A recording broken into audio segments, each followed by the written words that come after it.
పాడుకుందాం. మన చేతుల్లో ఉన్న బైబిల్ని ఎత్తిపట్టుకుని బైబిల్ పల్లె పాడుకుందాం. ఇంకా కొన్ని చేతులు ఖాళీగా కనపడుతున్నాయి. ప్రతి ఒక్కళ్ళు కూడా పరిశుద్ధ గ్రంథాన్ని కలిగి ఉండటం చాలా మంచిది. మీ బైబిల్ మీ దగ్గర ఉంటే దేవుడు మీతో ఉన్నట్టే. బైబిల్ పల్లె పాడుకుందాం. బలే బాలే మాట బంగారు మాట బైబిల్లో మాట యేసు మాట. బలే బాలే మాట బంగారు మాట బైబిల్లో మాట యేసు మాట. నీ జీవితాన నా జీవితాన మరువాని మాట యేసు మాట. నా జీవితాన నీ జీవితాన మరువాని మాట యేసు మాట. బలే బాలే మాట బంగారు మాట బైబిల్లో మాట యేసు మాట. Praise Lord. దేవునికి స్తోత్రం. ప్రభువైన యేసుక్రీస్తు నామములో అందరూ కూడా వందనాలు తెలియజేసుకుంటున్నాం. పరిశుద్ధ గ్రంథం నుంచి సామెతలు 22వ అధ్యాయం, సామెతలు 22వ అధ్యాయం 6వ వచనం అందరం కలిసి చదువుకుందాం. Page number 547. సామెతలు 22:6 అందరం కలిసి చదువుకుందాం. బాలుడు నడవలసిన త్రోవను వారికి నేర్పుము, వాడు పెద్దవాడైనప్పుడు దాని నుండి తొలగిపోడు. కీర్తనలు 144:12 వచ్చింది. అదేవిధంగా కీర్తనలు 144:12 వచ్చింది. Page number 527. కీర్తనలు 144:12 వచ్చింది. మా కుమారులు తమ యౌవన కాలమందు ఎదిగిన మొక్కల వలె ఉన్నారు. మా కుమార్తెలు నగరులకై చెక్కిన మూల కంబముల వలె ఉన్నారు. కుమారులు ఎట్లా ఉన్నారంటే చెప్పండి, ఎదిగిన మొక్కల వలె. కుమార్తెలు ఎట్లా ఉన్నారంటే నగరుకై చెక్కిన మూల కంబముల వలె. చిన్న మాట ప్రార్థన చేసుకుందాం మరి ఒకసారి. ప్రేమ తండ్రి, ఈ వాక్యాలు దీవిస్తారండి. ఆయన చదవబడిన లేఖన భాగాలు దీవిస్తారండి. వెనుకడిలో మాకు వినిపిస్తారండి. ప్రభా, మీరే మాతో మాట్లాడుతున్నామని, ఈ సమయాన్ని దీవెనకరంగా మారుస్తున్నామని, మీరే మాట్లాడుతున్నామని, అయోగ్య పాత్రను ఎందుకు పనికిరాను అని ప్రభా మీరే పాత్రగా ఎంచుకుంటున్నామని, మీ నోటి బోరుగా ఉపయోగించుకుంటున్నామని యేసుక్రీస్తు పరిశుద్ధాలను ప్రార్థించి వేడుకొంచున్నాము తండ్రి. ఆమేన్. Praise Lord. మరొకసారి ప్రభువైన యేసుక్రీస్తు నామములో అందరూ కూడా వందనాలు తెలియజేసుకుందాం. కొద్ది నిమిషాలు ఒక 30 నిమిషాలు లోపలనే మనం ముగించుకున్నాం. ఇక్కడ రెండు వాక్య భాగాలు చదువుకున్నాం మనం. చెప్పండి. ఒకటోది ఏంటి? బాలుడు నడవలసిన త్రోవను వానికి నేర్పుము. రెండవది వాడు పెద్దవాడైనప్పుడు దాని నుండి తొలగిపోడు. రెండవ వాక్య భాగం ఏంటంటే మా కుమారులు తమ యౌవన కాలమందు ఎదిగిన మొక్కల వలె ఉన్నారు. మా కుమార్తెలు నగరకై చెక్కిన మూల కంబముల వలె ఉన్నారు. కుమారులు, కుమార్తెలు. బైబిల్లో బాలుడు అంటే దాంతో ఇద్దరు, బాలిక లేకపోతే బాలుడు, ఇద్దరు గురించి అనుకోవాలి. లేకపోతే కుమార్తెలు అన్నా కూడా కుమారుల గురించి, కుమార్తెల గురించి. బైబిల్లో 121వ కీర్తనలో ఒక మాట ఉంటుంది. ఏంటో చెప్పండి. అది గర్భఫలము యెహోవా ఇచ్చు బహుమానం. గర్భఫలం అంట చదవండి. కుమారులు యెహోవా అనుగ్రహించు స్వాస్యము, గర్భఫలము ఆయన ఇచ్చు బహుమానమే. 127వ కీర్తనలో 3వ మాటలో 3వ వచనంలో ఉంటుంది. కుమారులు యెహోవా అనుగ్రహించు స్వాస్యము, గర్భఫలము ఆయన ఇచ్చు బహుమానమే. యవ్వన కాలమందు పుట్టిన కుమారులు బలవంతుని చేతిలో బాణముల వంటి వారు. యవ్వన కాలంలో పుట్టిన కుమారులైనా కుమార్తెలైనా ఎట్లా ఉంటారంటే చెప్పండి, బలవంతుని చేతిలో బాణములాగా. కాబట్టి మన పిల్లల్ని మనం జాగ్రత్తగా పెంచాలి. మన బాణాలను మనం జాగ్రత్తగా వేయాలి. బాణం సరిగా వేయకపోతే కొన్ని బాణాలు గురి తప్పితే నష్టం వచ్చింది. ఒక గురి ఏర్పాటు చేసుకుంటే ఏదైతే గురి చూస్తామో ఆ గురి దగ్గరకే వెళ్ళాలి. అందుకనే తండ్రులకు చెప్తున్నాడు పరిశుద్ధ గ్రంథంలో, ఎఫెసీయులకు రాసిన పత్రిక 6వ అధ్యాయం 4వ వచనం చదవండి.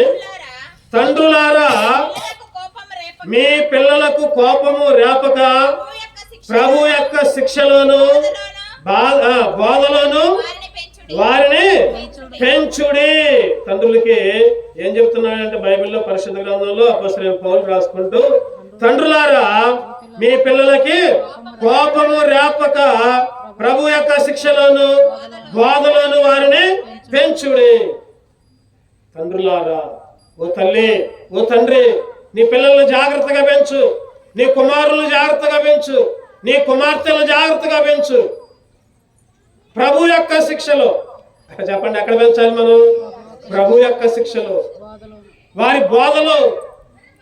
ఈ లోకంలో చాలా మంది ఎట్లా పడితే అట్లా పెరుగుతున్నారు. మా నాన్నగారు మా అమ్మగారు అయితే చిన్నప్పుడు మమ్మల్ని ఎంతో డిసిప్లిన్ గా పెట్టారు. ఎంత డిసిప్లిన్ లో ఉంచారో అంత చెడ్డగా తయారయ్యాం మేము. ఎంత క్రమశిక్షణతో ఉంచారో తల్లిదండ్రులు లేకుండా మా ఇష్టం వచ్చిన పనులు చేశాం. అయినా కానీ వాళ్ళ ప్రార్థనల వల్ల దేవుడు ఇప్పుడు మమ్మల్ని నిలబెట్టాడు. అందుకనే మనం దేవుని సన్నిధిలో మన పిల్లల కొరకు ప్రార్థన చేయాలి. వేకు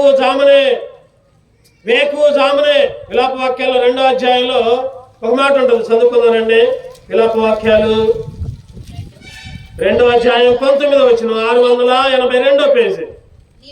నీవు లేచి రేయి మొదటి జామున మొరపెట్టుము, నీళ్లు కుమ్మరించినట్లు ప్రభు సన్నిధిని నీ హృదయమును కుమ్మరించుము. నీ పసిపిల్లల ప్రాణము కొరకు నీ చేతులను ఆయన తట్టు ఎత్తుము. నీ పసిపిల్లల ప్రాణము కొరకు, నీ పిల్లల ప్రాణము కొరకు ఏం చేయాలని చెప్పండి? మన చేతుల్ని దేవుని తట్టు ఎత్తాలి, దేవుని తట్టు ఎత్తాలి. ఈరోజు తల్లిదండ్రులు చెప్పిన మాట వినకపోయినా నువ్వు ఎప్పుడైతే ప్రార్థన చేస్తావో నీ పిల్లల కొరకు, ఆ ప్రార్థనలు ఒకానొకప్పుడు వాళ్ళని దేవుని దగ్గరకు తీసుకొని వస్తాయి. అందుకనే తండ్రులారా, తల్లులారా, మీ పిల్లలను జాగ్రత్తగా పెంచండి. చెప్పండి, ఒక చిన్న మొక్క వేసామనుకోండి, ఆ చిన్న మొక్క ఏమైందంటే వంగిపోతా ఉంటుంది. వంగినప్పుడు మనం ఏం చేయాలి చెప్పండి? ఏం చేస్తాం? వంగినప్పుడు ఒక కర్ర కట్టి దానికి మంచిగా నిటారుగా పెట్టి ఆ వంగిపోయిన కొమ్మలను కత్తిరించడము ఏదో ఒకటి చేసి మంచిగా పెంచుతాం. ఎప్పుడైతే ఆ విధంగా కట్టి మంచిగా పెంచుతామో అప్పుడు మంచిగా పెరిగిద్ది. ఆ వంగిందిలే నాకెందుకు లేదు అనుకుంటే అది అట్లనే అడ్డదిడ్డంగా పెరిగిద్ది, తర్వాత అందరికీ అడ్డం వచ్చింది. ఈరోజు మన పిల్లలను కూడా ఏం చేయాలంటే మంచిగా ప్రభు శిక్షలోను బోధలోను పెంచాలి. అందుకని ఒక సామెత ఉంటుంది, ఏంటంటే అది మొక్క వంగనది రానే వంగునా అంటారు. మొక్కగా వంగనప్పుడు రేపొద్దున పెద్దవాళ్ళు అయితే నీ మాట వింటారా? అస్సలు వినరు. ఈరోజు చాలా మంది తల్లిదండ్రులు చెబుతా ఉంటారు, అయ్యా మా పిల్లలు మా మాట వింటలేదు, అయ్యా మా అమ్మాయి మా మాట వింటల్లా, మా అబ్బాయి మా మాట వింటల్లా. ఎందుకు వింటలేదంటే వాళ్ళ తప్పు కాదు. ఎవరు తప్పు? తల్లిదండ్రులుగా మీదే తప్పు. తల్లిదండ్రులారా, మీ పిల్లలు జాగ్రత్తగా పెంచండి. మరి పిల్లలకు కూడా కీర్తన 34వ అధ్యాయం 11వ వచనం పిల్లలకు కూడా దేవుడు ఒక మాట చెబుతా ఉంటున్నారు. కీర్తనలు 34:11 పిల్లలారా, మీరు వచ్చి నా మాట వినుడి, యెహోవా యందలి భయభక్తులు మీకు నేర్పెదను. పిల్లలారా, మీరు వచ్చి నా మాట వినండి. దేవుడైన యెహోవా అంటున్నాడు, పిల్లలారా మీరు వచ్చి నా మాట వినండి. ఏం నేర్పుతాడంటే చెప్పండి? యెహోవా యందలి భయభక్తులు నేర్పుతాడు. దేవుడంటే ఏ విధంగా భయం ఉండాలి, దేవుడంటే ఏ విధంగా భక్తి ఉండాలో నేర్పుతా అంటున్నాడు దేవుడు. ఈ రాత్రికాల సమయంలో మన పిల్లలకి మనం ఏమి నేర్పాలి? మన పిల్లలకి మనం ఏమి నేర్పాలి? మన పిల్లల్ని ఎక్కడ పెంచాలి, ఏ విధంగా పెంచాలి? క్లుప్తంగా బైబిల్లో ఒక 7 బాలురు లేకపోతే బాలికలు. బాలురు అంటే దాని అర్థం బాలిక కూడా, కుమారుడు అంటే కుమార్తె కూడా. ఇద్దరిని ఆలోచించి బైబిల్లో ఏ విధంగా ఉన్నాయి ఒక 7 క్లుప్తంగా ధ్యానం చేసుకొని మనం ముగించుకుందాం. మొదటిగా న్యాయాధిపతులు 13వ అధ్యాయం 24వ వచనం. న్యాయాధిపతులు 13వ అధ్యాయం 24వ వచనం. తరువాత ఆ స్త్రీ కుమారుని కని అతనికి సంసోను అని పేరు పెట్టెను. ఆ బాలుడు ఎదిగినప్పుడు యెహోవా అతన్ని ఆశీర్వదించెను. చాలు. మొదటి బాలుడు ఎవరంటే సంసోను. దేవుడంట సంసోనునంట చెప్పండి, ఆ బాలుడు ఎదిగిన కొలది ఏం చేశాడు? ఆశీర్వదించాడు. ఏం చేశాడు చెప్పండి? ఆశీర్వదించాడు. ఈ రోజుల్లో చాలా మంది మనుషుల దగ్గర పోతారు, అయ్యా మా అబ్బాయిని ఆశీర్వదించు, మా అమ్మాయిని ఆశీర్వదించు. మంచిదే, లోకంలో మనుషుల ఆశీర్వాదాలు మంచిదే, పెద్దల ఆశీర్వాదాలు, గురువుల ఆశీర్వాదాలు, లేకపోతే పాస్టర్ గారుల ఆశీర్వాదాలు మంచిదే. అంతకంటే ముఖ్యముగా ఎవరి ఆశీర్వాదం కావాలి చెప్పండి? దేవుని ఆశీర్వాదం కావాలి. ఈ రోజుల్లో విచారం ఏంటంటే పిల్లలు ఎట్లా ఉన్నారంటే దేవుని ఆశీర్వాదం తప్ప అన్ని ఆశీర్వాదాలు కోరుకుంటున్నారు. లోకంలో ఉన్న చెడ్డ ఆశీర్వాదాలన్నీ కోరుకుంటున్నారు, దేవుని ఆశీర్వాదాలు. అందుకనే దేవుడు అంటాడు కదా, కీర్తనలు 144:15 వచ్చిన కీర్తనలు 144:15 144:15 ఇట్టి స్థితి గల వారు ధనులు, యెహోవా తమకు దేవుడు కాగల జనులు. యెహోవా తమకు దేవుడు కాగల జనులు ధనులు. అంటే దేవుని ఆశీర్వాదం ఉండే, దేవుడు తన తండ్రిగా లేకపోతే తన తల్లిగా దేవుడే మాకు దిక్కుగా ఎవరైతే ఎంచుతారో అటువంటి వాళ్ళంట ధన్యులు. మరి లేకపోతే చెప్పండి, దేవుని ఆశీర్వాదం లేకపోతే ఏమనుకోవద్దు, దేవుని ఆశీర్వాదం లేకపోతే దరిద్రులు. దీంట్లో వేరే మాటకి ఆస్కారం లేదు.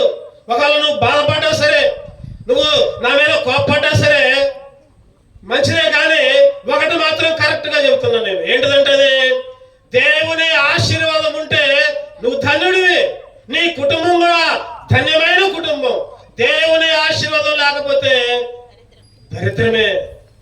నువ్వు ఈ లోకంలో బాగా ఉండొచ్చు, లేకపోతే ఆస్తులు, అంతస్తులు, ఉద్యోగాలు, లేకపోతే కార్లు, మేడలు, బంగళాలు అన్ని కొనుక్కొని ఉండొచ్చు. వాటన్నిటి కంటే ముఖ్యముగా దేవుని ఆశీర్వాదం గొప్పది.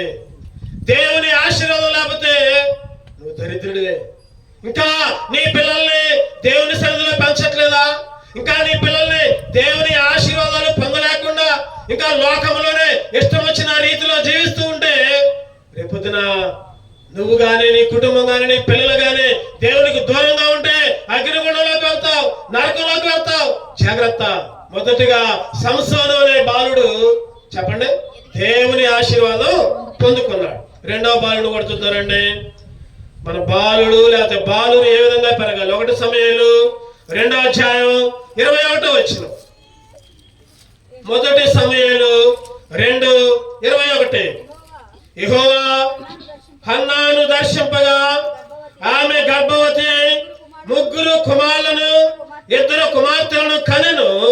అయితే బాలుడగు సమూయేలు యెహోవా సన్నిధిని ఉండి ఎదుగుచుండెను. చాలు ఈ మాట చెప్పండి.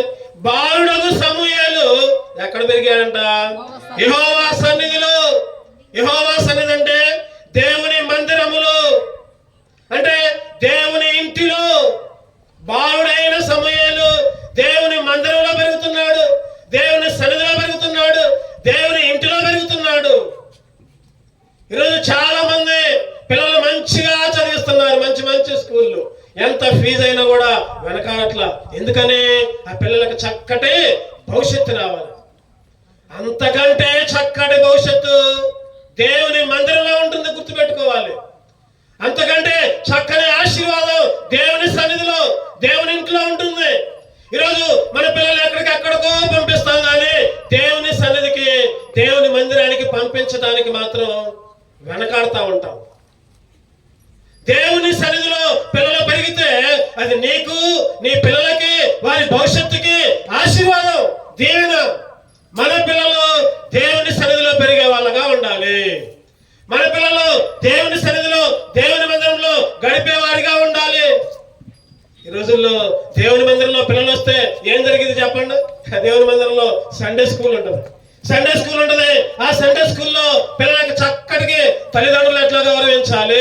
తల్లిని ఎట్లా ప్రేమించాలి, తండ్రిని ఎట్లా ప్రేమించాలి, ఏ విధంగా అబద్ధాలు ఆడకుండా, దొంగతనం చేయకుండా, పాపం చేయకుండా ఏ విధంగా ఉండాలో చక్కగా బోధిస్తారు. ఇంకెక్కడా కూడా చెప్పరు. ఇంకెక్కడికైనా పోతే అగో బూత్ మాటలు మాట్లాడు, ఆ మాట చెప్పు, ఈ మాట చెప్పు, లేకపోతే డాన్స్ అయ్యి, లేకపోతే ఇగో ఎట్లా చెయ్యి, ఇవన్నీ చెడ్డయ్యే అలవాటు చేస్తారు. కానీ దేవుని సన్నిధిలో నీ పిల్లలకి చక్కటి భవిష్యత్తు ఉంటుంది. నీ పిల్లల్ని దేవుని మందిరంలో పెంచడానికి ఇష్టపడు.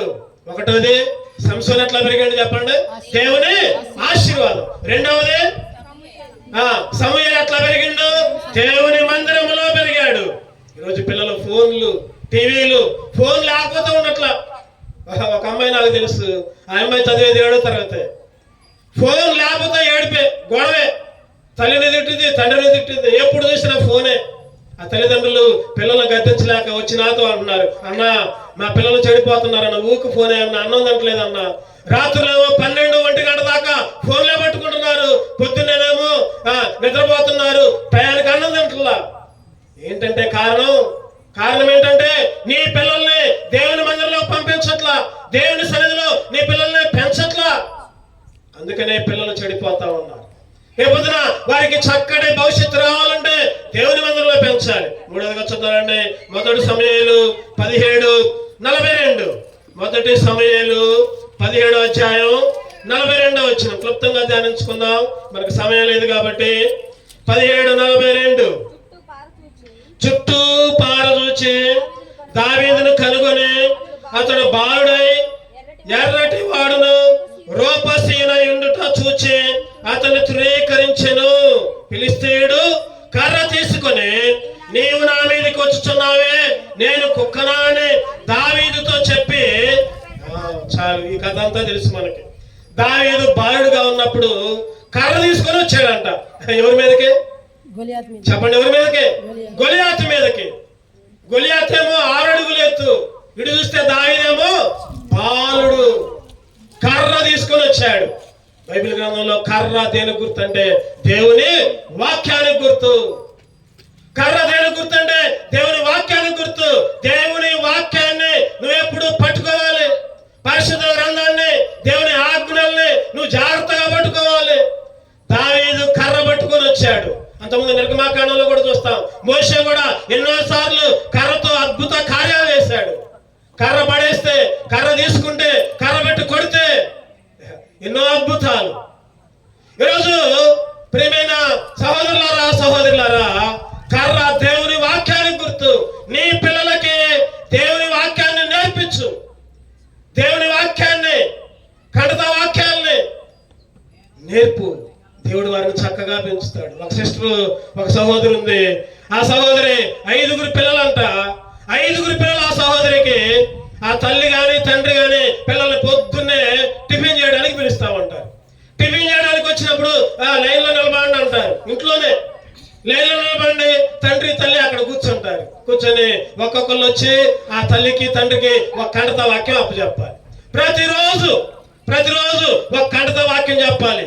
ఆ తల్లిదండ్రులు చెప్పారు కదా పిల్లలకి, అరే మీరు అన్నం తినేటప్పుడైనా, టిఫిన్ చేసేటప్పుడైనా, సాయంత్రం అన్నం తినేటప్పుడైనా 3 పూట్ల 3 కడత వాక్యాలు మాకు అప్పచెప్పి అన్నం తినాలి, లేకపోతే టిఫిన్ చేయాలి. లేకపోతే మీకు టిఫిన్ లేదు, అన్నం లేదు.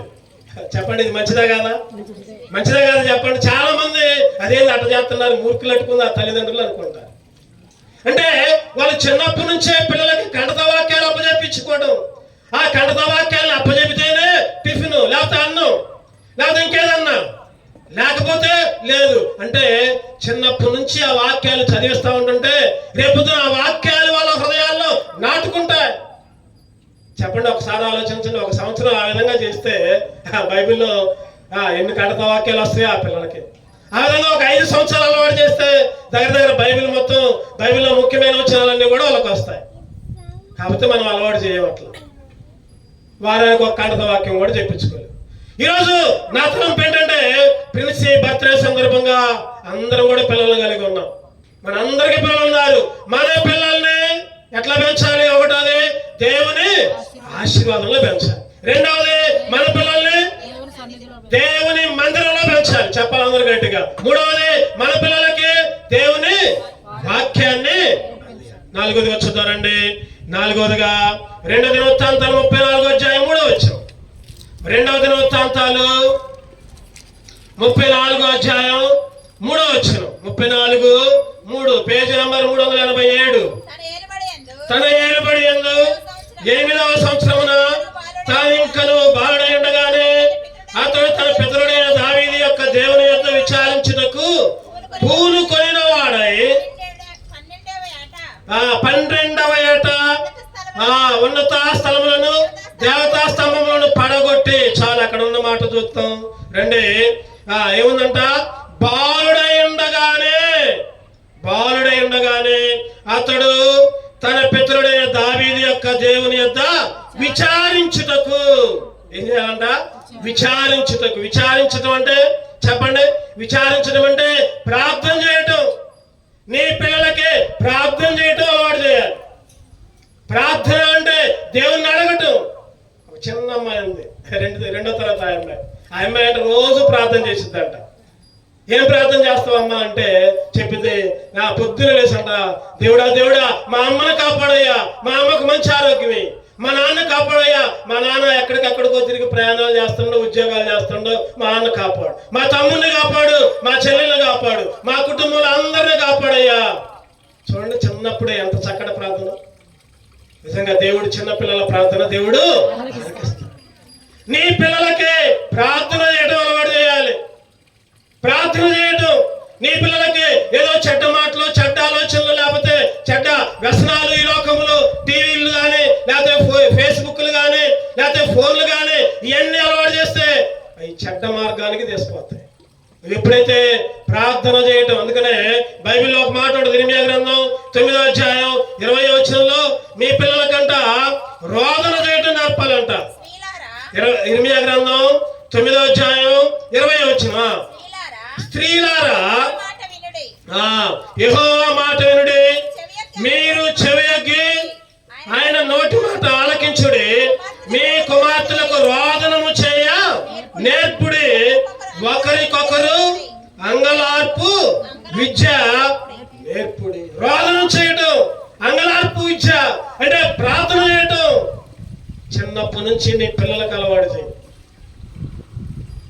ఎంతో దీవెన, అదెంతో ఆశీర్వాదం.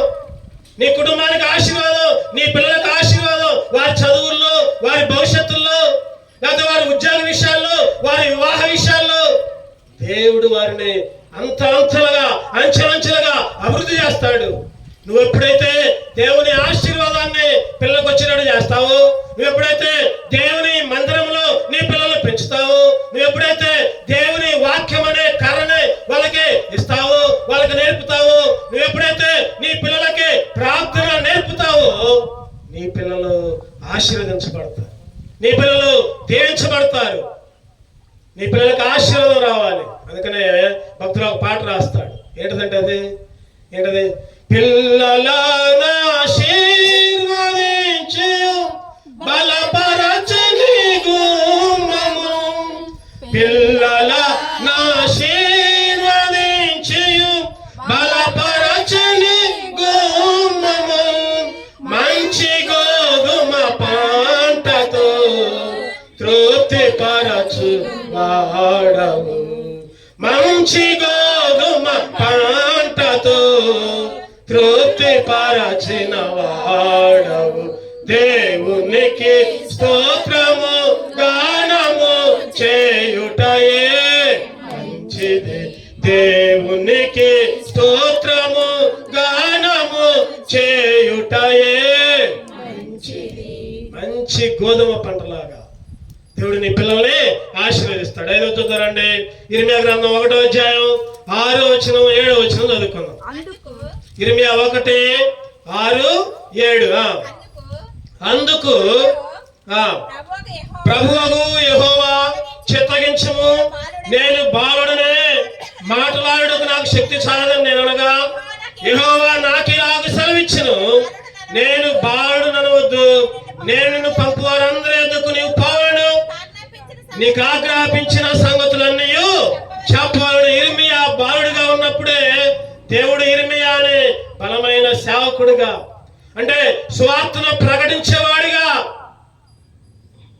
దేవుడు ఇర్మియాను ఎంచుకున్నాడు. ఈరోజు మన పిల్లలు ఏం చేయాలంటే దేవుని గురించి చెప్పే వాళ్ళగా ఉండాలి. ఎవరికి? వాళ్ళ స్నేహితులకి. ఈరోజు పిల్లలు ఎక్కడ ఉంటున్నారు? స్కూల్లో పెరుగుతున్నారు. ఈరోజు ఇంటి దగ్గర తక్కువే ఉండేది. పిల్లలు సాయంత్రం వస్తారు, అన్నం తింటారు, పడుకుంటారు, పొద్దున లేస్తారు, మళ్ళీ స్కూల్కి వెళ్తారు. మరి నీ పిల్లలకి స్కూల్లో ఇంట్లో నువ్వు ఏదైతే అలవాటు చేస్తావో వాళ్ళు దేవుని సువార్తను ప్రకటించే వాళ్ళగా, దేవుడి గురించి చెప్పేవాళ్ళగా నీ పిల్లల్ని సిద్ధపరచాలి. ఈరోజు నీ పిల్లలు ఎట్లా ఉంటున్నారు? ఎట్లా పెరుగుతున్నారు? దేవుని గురించి సాక్షులుగా ఉంటున్నారా? దేవుణ్ణి నమ్ముకున్న కుటుంబంగా, దేవుణ్ణి ప్రకటించే బిడ్డలుగా.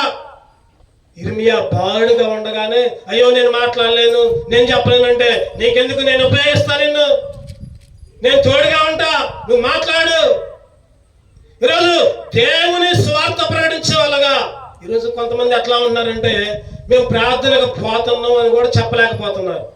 అమ్మో మేము ప్రార్థనకు పోతున్నాం అంటే ఎవరన్నా ఏమన్నా అనుకుంటారేమో, మేము ప్రార్థన చేసుకుంటున్నామంటే ఎవరన్నా ఏమన్నా అనుకుంటారేమో. పిల్లలు చెప్పట్ల.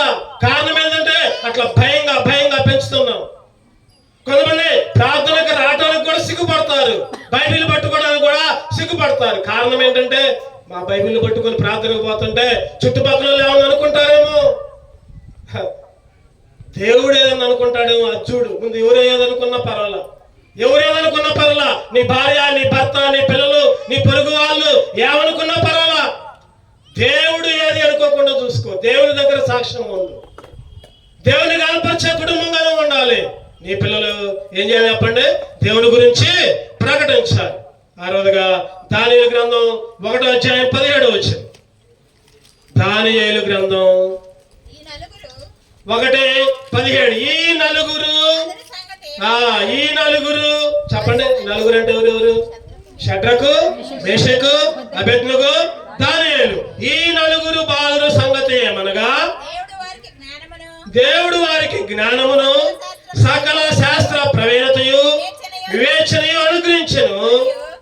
చాలు, సమస్తము కూడా అనుగ్రహించాడంట. సకల జ్ఞానం, వారికి జ్ఞానము, సకల శాస్త్ర ప్రవీణత. నిజంగా అందరితో పాటు వాళ్ళు లేరు, అందరితో పాటు వాళ్ళు తినలా, అందరికి పెట్టే ఆహారాన్ని భుజించలే వాళ్ళు. అంటే ఆ నలుగురి పిల్లలు ఎట్లా ఉన్నారంటే ప్రత్యేకంగా ఉన్నారు, ప్రత్యేకమైన జీవితం. ఈరోజు ఎట్లా ఉంటున్నారంటే దేవుణ్ణి అంగీకరించకపోయినా పేరుకు మాత్రం ఆదివారం వస్తే ప్రార్థనకు పోతారు, కానీ మిగిలిన విషయాలన్నింటిలో దేవునికి వ్యతిరేకంగా జీవిస్తున్నారు. ప్రత్యేకమైన అలవాటు ఉన్నట్ల ప్రత్యేకంగా నువ్వు ఎప్పుడైతే దేవుణ్ణి అంగీకరిస్తావో, రక్షణ పొందుతావో, మారు మనసు పొందుతావో, నువ్వు, నీ కుటుంబం, నీ భార్య, నీ పిల్లలు ఎట్లా ఉండాలంటే ప్రత్యేకంగా ఉండాలి. దేవుణ్ణి కనపరచాలి. ఎక్కడికి పోయినా, పనికి పోయినా, ఉద్యోగంలో ఉన్నా, ఇంటి దగ్గర ఉన్నా, ఎక్కడికి పోయినా దేవుణ్ణి కనపరచాలి. ప్రత్యేకమైన జీవితం. అందరితో పాటు గుంపులో గోవిందం అనొద్దు. అగో వాళ్ళు ఏమని అనుకుంటారు, అక్కడ పోయి ఆనందనపోతే, అగో వాళ్ళు అది చేశారు, ఇది చేశారు, అక్కడ పోయి ఆనందనపోతే మా తమ్ముడే, మా అన్నే ఏమని అనుకుంటారేమో. ఇటువంటి తలంపులు ఉంటున్నాయి చాలా మందికి. అటువంటి సందర్భంలోనే నువ్వు ఇంకా గట్టిగా నిలబడు. నేను దేవుని బిడ్డనే, నేను ఈ ఆహారాన్ని ముట్టుకోను, నేను ఇక్కడ ఈ చేయను, నేను ప్రత్యేకమైన జీవితం. మీరు ఏమన్నా అనుకోండి, అలా సాక్ష్యం కలిగి ఉండాలి. మనమే కాదు, మన పిల్లలు కూడా ప్రత్యేకమైన జీవితంతో ఉండాలి. ప్రత్యేకమైన జీవితం. దేవుణ్ణి అంగీకరించిన బిడ్డలు ప్రత్యేకమైన జీవితంలో పెరగాలి. దానికి చక్కటి ఉదాహరణ దానియేలు, షడ్రకు, మేషకు, అబేద్నెగో. వాళ్ళు చెప్పారు కదా, ఇగో ఒక విగ్రహం ఉంది, ఆ విగ్రహానికి మొక్కండి, లేకపోతే అగ్నిగుండంలో వేస్తా. రాజు అంటున్నాడు. వాళ్ళు ఏమన్నారు చెప్పండి? వాళ్ళు ఏమన్నారు? రాజు అయినా నెబుకద్నెజరు, నువ్వు మంటల్లో వేస్తావని మాకేం చింతలేదు. నువ్వు మంటల్లో వేసినా వేయకపోయినా నువ్వు మొక్కమన్న విగ్రహానికి మేము మొక్కం, నువ్వేమన్నా చేసుకో. చూడండి ఎంత ప్రత్యేకమైన జీవితం. అదే మనమైతే అయ్యా దండమయ్యా, నువ్వు చెప్పినట్టు చేస్తామయ్యా, మళ్ళీ పైపెచ్చు ఏమైందిలే, మళ్ళీ ఏం కాదులే, మళ్ళీ వాళ్ళు ఏమన్నా అనుకుంటారేమో. నా తలంపు ఏంటంటే ఇటువంటి విషయాల్లో ఇంకొద్దిగా పట్టుదల, ఇంకొద్దిగా పౌరుషం, రోషము కలిగిన దేవుడు మన దేవుడు. చెప్పండి. మన దేవుడు ఎటువంటి వాడు? రోషము కలిగిన దేవుడు. నువ్వు దేవుణ్ణి అంగీకరించావంటే నువ్వు కూడా రోషంతో జీవించు. అన్ని విషయాల్లో రోషాలు ఉంటాయి. దేవుని దగ్గరకు వచ్చేసరికి రోషమే ఉండదు. రోషం ఉండదు. నీ జీవితంలో రోషం కలిగి ఉండు. లేకపోతే దేవుణ్ణి వదిలిపెట్టి లోకంలో కలు. నీకు దేవుడు కావాలా, లోకం కావాలా? నువ్వు దేవుణ్ణి అంగీకరించాలంటే, దేవుని నమ్ముకోవాలంటే ప్రత్యేకమైన జీవితం జీవించాలి. లేకపోతే లోకంలోనే ఉండు. ఎందుకు అటొక్క కాలు ఇటొక్క కాలు వేస్తా? ఒకసారి అది, ఒకసారి ఇది, ఒకసారి దేవుడు, ఒకసారి దెయ్యం. ఎందుకు ఈ జీవితం? రోషము కలిగి జీవించు. ప్రత్యేకత కలిగి నువ్వు, నీ భార్య, నీ పిల్లలు. చివరిగా ఇంకొక వ్యక్తిని చూద్దారండి. 7వ వ్యక్తిని చివరిగా లూకాసు వార్త 2వ అధ్యాయం 40 వచ్చింది. లూకాసు వార్త 2వ అధ్యాయం 40 వచ్చింది. బాలుడు జ్ఞానముతో నిండుకొనుచు ఎదిగి బలము పొందుచుండును. దేవుని దయ ఆయన మీద ఉండును. ఎవరు చెప్పండి? ఎవరైనా? యేసుక్రీస్తే. ఎవరు ఈ బాలుడు? ఎవరు? యేసుక్రీస్తే. బాలుడంట జ్ఞానముతో నిండుకొనుచు ఎదిగి బలము పొందుచుండును. దేవుని దయ ఆయన మీద ఉండెను. 52వ వచనం చూద్దామండి. యేసు జ్ఞానమందును వయస్సునందును దేవుని దయందును మనుషుల దయందును వర్ధిల్లుచుండును. ఎంత ప్రత్యేకమైన జీవితం చూడండి. జ్ఞానమందు, చెప్పండి, వయస్సు, దేవుని దయందు, మనుషుల దయందు సకల ఆశీర్వాదాలు, సకల దీవెనలు. ఈరోజు వయసులో, జ్ఞానములో దేవుని దయ, మనుషుల దయ నీ మీద, నీ కుటుంబం మీద, నీ పిల్లల మీద ఉండాలి. 7గురిని చూసుకున్నాం మనం. చెప్పండి. 1వది చెప్పాలి, అందరూ చెప్పాలి. 1వది సంసోను. ఎట్లా పెరిగాడు? దేవుని ఆశీర్వాదం. 2వది సమూయేలు. ఎక్కడ పెరిగాడు? దేవుని మందిరంలో. 3వది దావీదు. దేవుని వాక్య అనుభవంలో. దావీదు దేవుని వాక్యం. 4వది యెషయా గురించి చెప్పుకున్నాం. దేవుణ్ణి ప్రార్థించే విషయంలో, రోధించే విషయంలో, విచారణ చేసే విషయంలో యెషయా. తర్వాత 5వది యిర్మీయా. సాక్ష్యం ఇచ్చాడు దేవుని కొరకు, దేవుని ప్రకటించాడు. 6వది దానియేలు, షడ్రకు, మెషకు, అబేద్నెగో. ప్రత్యేకమైన. 7వది చివరిగా యేసుక్రీస్తు. మనుషుల దయ, దేవుని దయ, వయస్సులు, జ్ఞానములు. మరి ఈ రాత్రికాల సమయంలో నీ పిల్లలు ఇటువంటి ఆశీర్వాదాలు పొందుతున్నారా? నీ పిల్లలు ఇటువంటి దీవెనలు పొందుతున్నారా?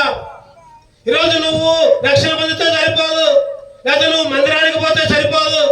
నువ్వేమో పరలోకంలో నీ కుమారుడు, నీ కుమార్తె అగ్నిగుణంలో ఉంటే సంతోషమేనా నీకు? అసలు చెప్పండి, సంతోషమేనా? నువ్వేమో పరలోకంలో ఉంటావు, నీ పిల్లలేమో నరకంలో ఏడుస్తూ ఉంటారు ధనవంతుల్లాగా. అయ్యో అయ్యో ఒక్క చుక్క ఒక్క చుక్క అని. నీ పిల్లలకి ఈ అలవాట్లు నేర్పు. చెడుతనాన్ని అసహించుకునేటట్టు దేవునికి ఇష్టమైన బిడ్డలుగా. యెషయా గ్రంథం 43వ అధ్యాయం 4 వచ్చి మనం ముగించుకుందాం ఒక 5 నిమిషాల్లో. యెషయా గ్రంథం 43:4. నీవు నా దృష్టికి ప్రియుడు అయినందున ఘనుడు అయితే నేను నిన్ను ప్రేమించుచున్నాను. ఘనుడు అంట దేవుడు అంటున్నాడు. చెప్పండి. నీవు నా దృష్టికి ప్రియుడు అయినందున ఘనుడు అయితే, ఘనుడు అయితే. దేవునికి ఇష్టముగా, దేవునికి ఘనుడుగా. కీర్తనలు 16వ అధ్యాయం 3 వచ్చాం. కీర్తనలు 16:3. నేను ఇలాగందును భూమి మీద ఉన్న భక్తులే శ్రేష్ఠులు, వారు నాకు కేవలము ఇష్టలు. భూమి మీద ఉన్న భక్తులే శ్రేష్ఠులు. ఆ భక్తులే దేవుడికి ఇష్టమంట. ఈరోజు నీ కుటుంబం, నువ్వు దేవుని మీద భక్తి కలిగి ఉంటున్నావా?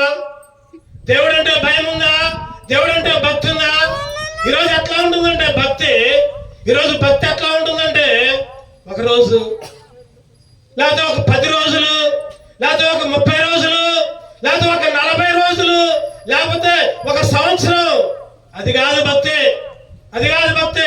ఒక 10 రోజులు చాలా భక్తి చేసి, లేకపోతే ఒక 30 రోజులు పెద్ద భక్తి చేసి, లేకపోతే ఒక 40 రోజులు నీ ఇష్టం వచ్చినట్టు భక్తి చేసి, తర్వాత తిని తాగి మళ్ళీ వెనకడిగేస్తే ఎందుకు ఆ భక్తి? ఎందుకు ఆ భక్తి? 40 రోజులు భక్తి చేయడానికి కాదు నిన్ను పెట్టింది దేవుడు, లేకపోతే ఒక 30 రోజులు భక్తి చేయడం కాదు, లేకపోతే తెల్ల రోజులు, ఎర్ర రోజులు, నల్ల రోజులు, ఒక 30 రోజులు, 20 రోజులు. నేను వాటికి వ్యతిరేకంగా అది గుర్తుపెట్టుకోండి. జీవితాంతం నువ్వు భక్తిగా ఉన్నావంటే నువ్వు చనిపోయేదాకా అదే భక్తిని ఉంచుకో. కొన్ని రోజులు భక్తి, కొన్ని రోజులు మళ్ళీ లోకంలోనే ఉంటే నీ భక్తి అంతా ఎందుకు? దేనికి పనికిరాదు భక్తి. ఈరోజు చాలా మంది భక్తి చేస్తారు, మంచిదే. ఆ భక్తి కొన్ని రోజులకి మంచిది కాదు. అది భక్తి చేశామంటే చనిపోయేదాకా. అసలు భక్తి అంటే ఏంటి? యోబు గ్రంథం 1వ అధ్యాయం 1వ వచనం. యోబు గ్రంథం 1వ అధ్యాయం 1వ వచనం. ఊజు దేశమునందు యోబు అని ఒక మనుషుడున్నను. అతడు యథార్థవర్తనుడు, న్యాయవంతుడునై దేవుని యందు భయభక్తులు కలిగి చెడుతనము విసర్జించిన వాడు. చెడుతనం భక్తి అంటే ఏంటంటే చెప్పండి. భక్తి అంటే ఏంటి? చెడుతనం విసర్జించాలి. అరే నీలో ఉన్న చెడే పోదా, ఇంకా నువ్వేం భక్తి చేస్తావు? ఎప్పుడు చూసినా చెడు ఆలోచన, చెడు మాటలు, చెడు తలంపులు, దొంగతనాలు, అబద్ధాలు, నోరు తెరిస్తే బూతులు, ఎప్పుడు పాపపు ఆలోచనలు. ఇంకా నువ్వేం భక్తి చేస్తావు? భక్తి అంటే ఏంటంటే చెడుతనాన్ని అసహించుకోవటం. అందుకనే గాంధీ గారు ఒకటి చెప్పారు. ఏంటో చెప్పండి. చెడు వినొద్దు, చెడు చూడొద్దు. 3 కోతులు. ఒక కోతేమో చెవులు మూసుకుంటది, ఒక కోతేమో కళ్ళు మూసుకుంటది, ఒక కోతేమో నోరు మూసుకుంటది. అంటే అర్థం ఏంటి? చెడు చూడొద్దు, చెడు వినొద్దు, చెడు మాట్లాడొద్దు. బైబిల్లో ఉంది. గాంధీ గారు చెప్పారు. యెషయా గ్రంథం 33వ అధ్యాయం 15వ వచనం. యెషయా గ్రంథం 33:15.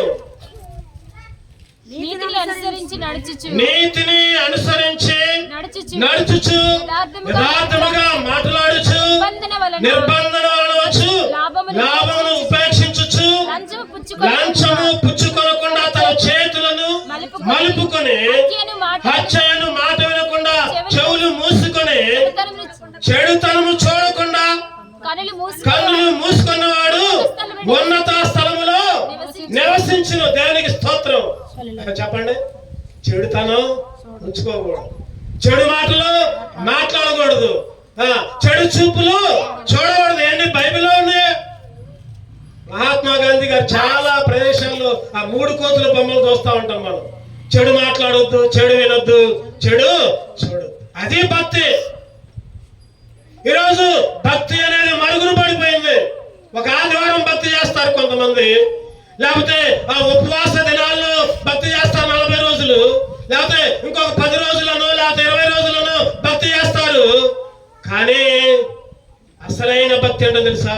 చెడుని వదిలిపెట్టడమే అసలైన భక్తి. మరి చెడును వదిలిపెట్టాలంటే చెప్పండి, లోకానికి దూరంగా ఉండాలి. యేసుక్రీస్తుని అంగీకరించాలి, యేసుక్రీస్తుని నమ్ముకోవాలి.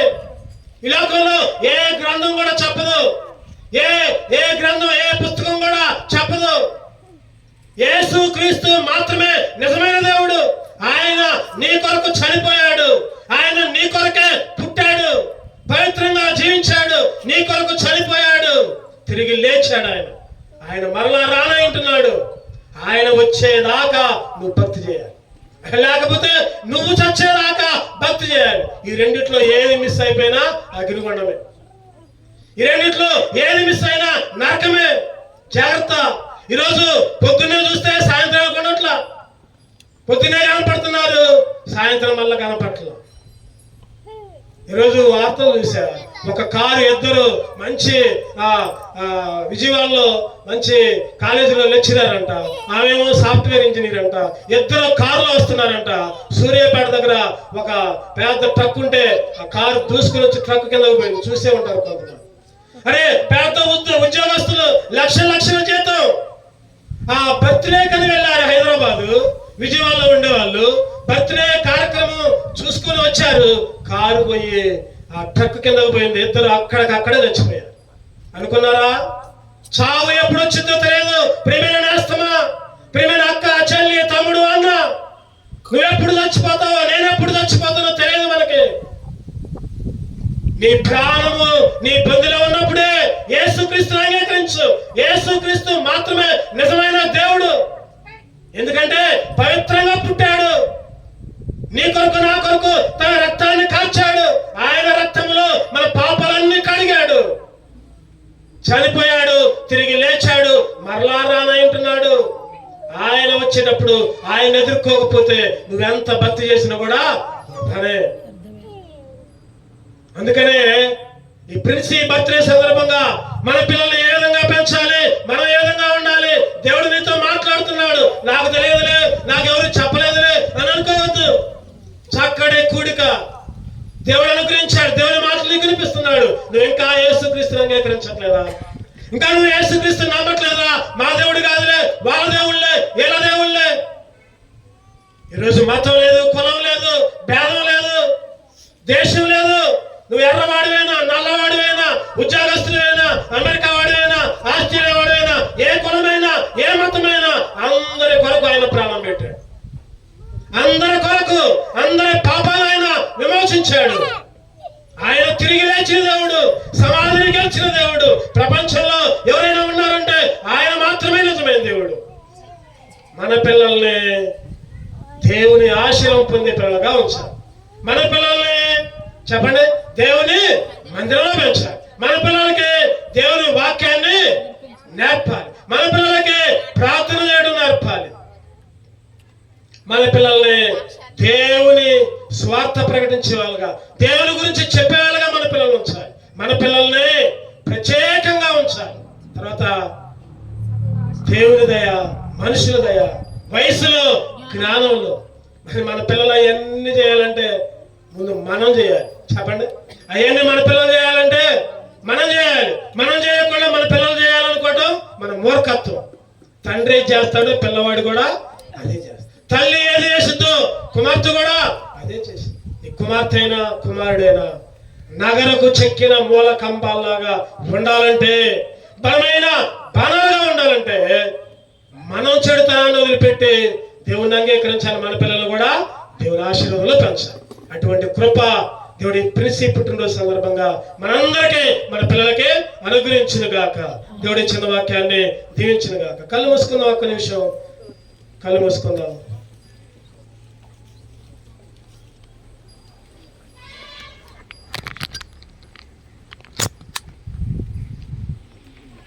ప్రేమగల తండ్రి, కృపగల దేవా, ఈ వాక్యాన్ని దీవిస్తున్నాను. ఆయన చెప్పిన వాక్యాన్ని ఫలింపజేస్తున్నాను. 30 60 100 ప్రభా, మేమందరం కూడా తెలుసుకొని నా పిల్లలు ఆ విధంగా పెంచే కృపను అనుగ్రహిస్తున్నామని, ముందున్న సమయాన్ని కూడా దీవెనకరంగా మారుస్తున్నామని యేసు నామములో ప్రార్థిస్తున్నాం తండ్రి. ఆమేన్.